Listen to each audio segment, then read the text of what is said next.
Hi there everyone, welcome to Technoholic. Today we will be talking about the best CCleaner alternative that going to offer you all the capabilities and features of CCleaner for free if you do not wish to pay or buy pro version of CCleaner. And not only that, software actually comes from Microsoft, which means that you can also highly trust on it. So today we are talking about Microsoft PC Manager, a free alternative of CCleaner, comes with almost all the capabilities. So without further ado, let's get started.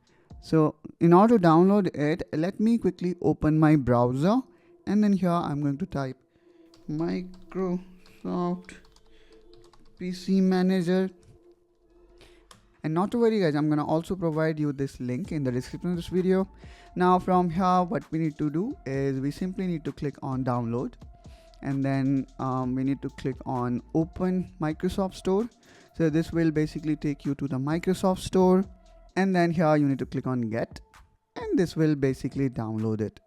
You can click on more detail to see how good actually it is, and you can see that rating of the software is 4.4, which is really awesome guys, because these kind of good ratings are not that common.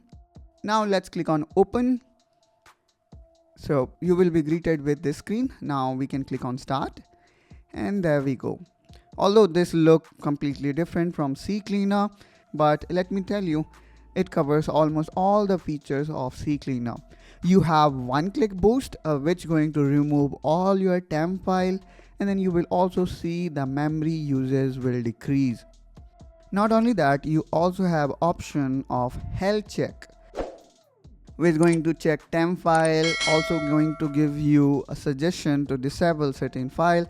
For example, here I would like to disable this startup notification module, Dropbox, and then this one, and I can click on proceed, and there we go. In just one click we were able to make these changes.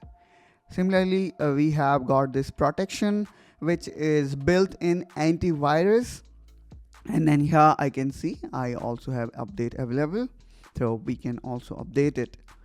In the same way guys, we have got ton of options available from storage side, from app side, and also here we have got this option which is going to help you in defining startup apps. Isn't it cool guys? I hope guys you find this video helpful and informational. If yes, then hit that like button and subscribe to Technoholic for more tech tips and tutorial. Also leave a comment below if you have any questions or suggestion for future video, and I will catch you soon with one such another video. Till then, you take care and bye bye.